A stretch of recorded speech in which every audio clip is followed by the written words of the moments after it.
Most people assume diabetes only shows up on a blood test. You sit in the waiting room, the results come back, and that's the moment everything changes. I get it. That's what I thought for a long time too, and honestly, it's what most of my patients believed before they sat down in my office. My name is Dr. Adrian Volker. I've been practicing medicine for over 20 years, and here's what I keep seeing, week after week. Your body starts sending you messages about high blood sugar long before any lab ever would, and the very first place it speaks up, your feet.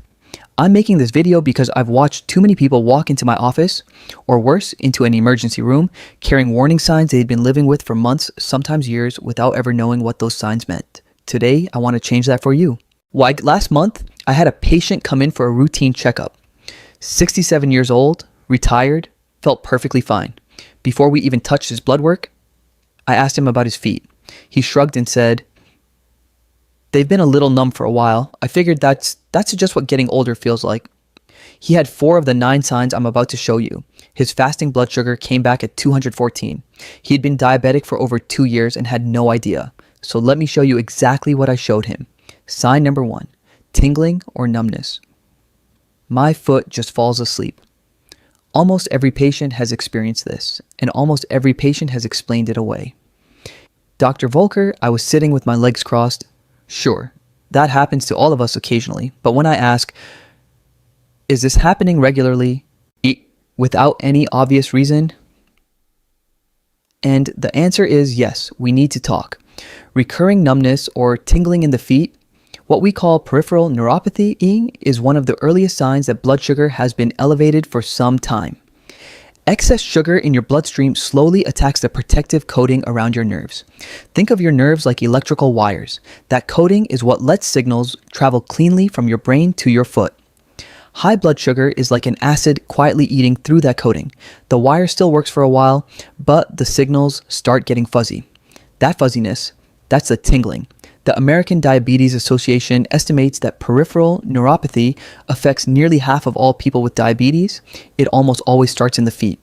And right now, millions of people are experiencing this and writing it off as nothing. My recommendation, a 20 to 30 minute walk every day. Not a jog, just a walk. Movement keeps blood flowing to your feet and protects those nerve endings. And start cutting added sugar today, not next month, today. Sign number 2, burning feet at night. I thought it was just fatigue. This one hits hardest when you're alone at night, trying to sleep with nothing to distract you from it. Patients describe their feet feeling like they're on fire. They blame a long day on their feet, or the summer heat, or just getting older. And sometimes that's all it is. But when the burning is consistent, especially at night when you're lying still, I pay close attention. Here's what's actually happening. The nerves in your feet, damaged by excess sugar, start sending incorrect signals to your brain. Your brain receives a heat message even though nothing hot is touching your foot. It's like a fire alarm with a faulty sensor. The building isn't on fire, but the alarm is screaming anyway because something inside it is broken. Research published in Diabetes Care found that burning foot pain is one of the first symptoms reported by patients who are later diagnosed with type 2 diabetes, often appearing 1 to 3 years before any formal diagnosis. 2 habits that help. Drink at least 8 glasses of water a day. Hydration helps your kidneys clear excess glucose. And add more fiber to your meals. Vegetables, legumes, oats. Fiber slows how quickly sugar enters your bloodstream, which gives those damaged nerves a chance to recover. Sign number 3, a small wound that won't heal. I was going to give it another week. This is where things stop being uncomfortable and start becoming genuinely dangerous. I can't tell you how many times a patient has come into my office and said, "I had a little blister from my shoe about 3 weeks ago. It still hasn't closed up." They waited. They assumed it would sort itself out. Most small wounds do heal on their own, but not when blood sugar is elevated. High blood sugar causes the tiny blood vessels throughout your body, including the ones in your feet, to narrow and stiffen. That means oxygen, white blood cells, and the nutrients that repair tissue can't reach the wound efficiently. Picture trying to water a garden through a hose with a serious kink in it. But the water exists, it just can't get where it needs to go. Your body has everything it needs to heal that wound. It just can't deliver it. An open wound that won't close is an infection waiting to happen. The CDC reports that diabetic foot ulcers are the leading cause of non-traumatic lower limb amputations in the United States. Over 100,000 per year. Almost all of them started as a small wound that was ignored. Tonight, after your shower, sit down and look carefully at both feet, between every toe, your heels. If you see any cut, blister, or broken skin, clean it, apply antiseptic, and cover it. If it hasn't improved in 48 hours, call your doctor. Not next week, 48 hours. Sign number 4, skin discoloration around the ankles. I always had dark skin there. This one is hiding in plain sight. Got patients notice their ankles look darker or more reddish, and they chalk it up to sun damage or just how their skin has always looked. That might be true, but there's a specific pattern of discoloration I look for when assessing blood sugar risk. When circulation is compromised, the lower legs and feet don't receive enough fresh, oxygenated blood. The skin changes color, darkening, a deep red, sometimes even a bluish tint around the ankles. In some patients, the skin also becomes thinner and more fragile, a sign that the tissue isn't being properly nourished. Think of your blood as a delivery truck. Your feet are at the end of the longest delivery route in your body, further from your heart than anywhere else. When the roads narrow from blood vessel damage, the deliveries stop arriving on time. The skin, starved of oxygen, changes color. It's a distress signal you can actually see. A study in the Journal of the American Academy of Dermatology found that these skin changes are detectable on average 18 months before a formal diabetes diagnosis. Simple daily habit: 5 minutes of ankle circles, toe raises, and calf stretches every morning. Even that small amount of movement gets blood flowing into your feet. If exercise is difficult, elevating your feet slightly while you sit can make a real difference. Sign number 5, cracked heels that never get better. I just have dry skin. This one surprises people the most because it looks so harmless. Dr. Volker, my heels crack every winter. I've always just used more moisturizer. I hear that constantly. And yes, dry, cracked heels are extremely common. But when your heels are cracking badly in the middle of summer, or when no moisturizer seems to help no matter how much you use, that's a different situation entirely. Diabetes affects the autonomic nerves, the ones that control functions you never have to consciously think about, like regulating moisture and sweat in your skin. When those nerves are damaged, the sweat glands in your feet stop working properly. Your feet lose moisture from the inside out. No amount of lotion fixes the root cause. Think of your skin like a wall that needs to stay sealed. When those nerves are damaged, the mortar between the bricks starts crumbling. Cracks appear, and those cracks aren't just cosmetic. They're open doors for bacteria and infection. In a foot with poor circulation, that infection can escalate quickly. I've had patients come in with heel cracks so deep they were bleeding, telling me they'd been applying lotion for 2 years with no improvement. That's not a skin problem. That's a nerve problem. 2 habits. Moisturize your feet every night before bed.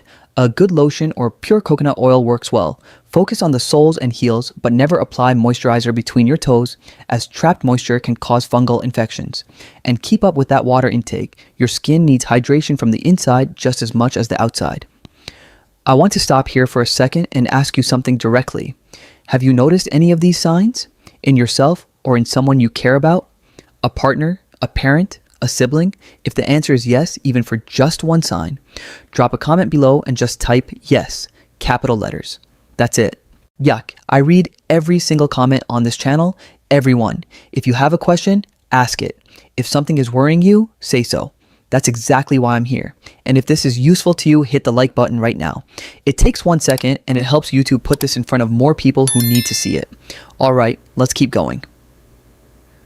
Sign number 6. Persistent foot and ankle swelling. I'm on my feet all day. Here's one that often gets brushed off as a lifestyle thing. Of course my feet swell. I stand at work all day. And yes, that can absolutely cause swelling. But when your feet and ankles are consistently swollen and you're leaving deep sock marks every evening, that picture changes. High blood sugar damages the kidneys over time. And your kidneys are what control your body's fluid balance. When that filtration system is under stress, fluid accumulates in the lowest part of your body, your feet and ankles. Think of your kidneys as a water treatment plant. When the filters are damaged, the system backs up. Excess fluid has nowhere to go, so gravity pulls it downward. Press your finger into the swollen area and the indentation lingers. That's called pitting edema, and it's not something to ignore. The National Kidney Foundation reports that diabetic kidney disease affects roughly 1 in 3 adults with diabetes, and lower extremity swelling is frequently the first visible sign. What helps? When you rest, elevate your feet above heart level. Even a pillow under your ankles makes a difference, and reduce your sodium intake. Salt causes your body to hold onto water, which makes edema significantly worse. Check labels. Many canned and processed foods are loaded with it, and if the swelling is new, worsening, or persistent, mention it to your doctor at your next visit. Don't wait. Sign number 7. Foot pain, blamed on arthritis. I've been taking ibuprofen for months. This is the one I see misdiagnosed most often, especially in men. I figured it was an old sports injury, maybe arthritis. The ibuprofen helps a little. I've heard this dozens of times, and sometimes that's exactly right. But sometimes the pain has a completely different source, one that ibuprofen will never touch. When nerves are damaged by chronic high blood sugar, they don't always go quiet. Sometimes they become hyperactive, firing random intense signals that the brain interprets as severe pain. Stabbing, electric, like a hot needle through the foot. It's worse at night, when there's nothing else to distract from it. Think of a car alarm that was damaged in a minor fender bender. Every few minutes, it starts going off for no reason. Nobody's breaking in. The alarm is just broken. That's what a damaged nerve does. It sends distress signals when nothing is actually wrong. The pain is completely real, but its source is nerve dysfunction, not injury. And masking that signal with pain medication is the last thing you want to do when your nerves are crying out for help. A study in the New England Journal of Medicine found that painful diabetic neuropathy affects roughly 25% of people with diabetes and is frequently mistaken for arthritis or age-related joint pain. What I recommend, 5 minutes of gentle foot and ankle stretching every morning before you get out of bed. Flex your feet, circle your ankles, gently pull your toes back. Get blood moving before you put weight on them. And every night before bed, a light 3-minute self-massage along the sole and up the ankle. Your nerves will thank you. Sign number 8, cold feet that never warm up. I've always had cold feet. When I see this sign, I know the damage has been progressing for a while, and almost every time the patient laughs and says, "Doctor, my wife has had the electric blanket all to herself for 30 years. I laugh with them, but then I ask, "Are your feet cold in July? Cold under 3 blankets when the rest of you is perfectly warm?" That's when I get serious. Persistently cold feet. Cold regardless of the season. Cold under heavy blankets. Cold even when the rest of your body is warm suggests that circulation to the lower extremities has been significantly compromised. The blood vessels have narrowed or stiffened to the point where warm blood simply isn't reaching your feet in adequate volume. Picture a heating system running pipes to every room in a house. When those pipes narrow, the heat doesn't make it to the far end. The room stays cold no matter how hard the furnace runs. That cold isn't about the weather, it's about the pipes. The American Heart Association identifies peripheral artery disease caused by narrowed blood vessels as affecting over 8 million Americans, with diabetes being the single largest risk factor. Cold feet are one of its earliest and most consistent symptoms. Best response, a 30-minute brisk walk every single day. Not a stroll, a purposeful arm-swinging walk. This forces circulation into the feet and lower legs, strengthens blood vessel walls, and over time can begin to reverse early narrowing.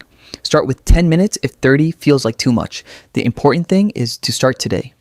Sign number 9, hair loss on the lower legs and feet. I never even noticed that. This is the one almost nobody talks about. I've never seen it in a patient brochure. Most people walk right past it every day, including, honestly, some doctors. During a foot exam, I'll sometimes notice a visible absence of hair on the tops of the feet and lower legs. The patient looks down and says, I never paid attention to that." That's exactly the problem. Hair follicles need a steady supply of blood and oxygen to function. When circulation has been significantly impaired for a long period, the follicles in the lower legs and feet slowly stop receiving what they need. Over time, they stop producing hair entirely. That loss of hair is a visible marker of blood vessel damage that may have been quietly developing for years. Think of hair follicles like small plants in a garden. When the irrigation pipe narrows, they don't die suddenly. They just gradually stop growing. The absence of growth is a message from your body about your blood vessel health. A message visible every time you glance at your legs. Research published in Diabetes, Obesity, and Metabolism found that hair loss on the lower extremities correlates significantly with peripheral vascular disease in diabetic patients, and it's something physicians are specifically trained to look for. Alright, right after this video, look at your lower legs and the tops of your feet. If the hair is significantly thinner than the rest of your leg or absent entirely, schedule a blood glucose test this week, not this month, this week. It runs about $12 at any certified lab and is covered by Medicare for most of you. $12 can change the entire direction of your health. We've covered 9 signs, 9 chances to catch something before it catches you. And I want to be honest with you about something. One of the hardest moments in this job is sitting across from someone who has had every single one of these signs for 2 years and is only now finding out why. Not because they didn't care, they cared deeply. They just didn't have the information. Now you do. So here's all I'm asking. Tonight, before you go to bed, sit down and look at your feet. 30 seconds. Look at the skin. Check between the toes. Notice any numbness. Look for anything that shouldn't be there. 30 seconds. If anything on this list applies to you, call your doctor tomorrow. Not next week, tomorrow. Because the earlier this is caught, the more completely it can be managed. In most cases, through something as simple as a change in diet, a daily walk, and a conversation with your doctor. You've worked hard for the life you have, for your independence, your health, your ability to do what you love. Don't let something as manageable as blood sugar quietly take any of that from you, just because nobody told you what to look for. Now you know. If this was helpful, share it on Facebook right now. Tag someone you care about, a family member, a friend, a neighbor. Hiding, you might be giving them something they didn't know they needed. And if you want more conversations like this one, I post a new video every week. Topics that matter for your health after 60.